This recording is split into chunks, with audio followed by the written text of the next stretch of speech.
ఆ ఊరికి వచ్చాడు అన్నప్పుడు జక్క ఏం చేశాడు? చూడాలని ఆశ కలిగింది. వెళ్ళాడు కానీ గుంపు అంతా ఉంది, పొట్టివాడు. అవునా? వెనుదిరిగాడా? లేదు. ఎట్లయినా చూడాలనుకున్నాడు. అంటే క్రీస్తును చూడాలనే పట్టుదల. అక్కడ పట్టుదల చూడండి. పట్టుదల ఏం చేసింది? పరిగెత్తి చెట్టు ఎక్కడం. మామూలు కాదు, పరిగెత్తి చెట్టు ఎక్కడం. అంటే ఆశ ఉంటే పరుగుంటది.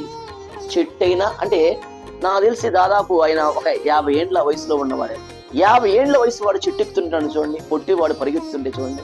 అంటే క్రీస్తు కొరకు అతని యొక్క పరుగు పట్టుదల. సో అక్కడ జక్కీని గురించి మనం చాలా పాఠాలు నేర్చుకోవచ్చు. క్రీస్తు ప్రభు వారు దిగి రమ్మంటే ఏమయ్యాడు? విధేయుడయ్యాడు. త్వరగా దిగి వచ్చాడు, విధేయుడయ్యాడు. విధేయత.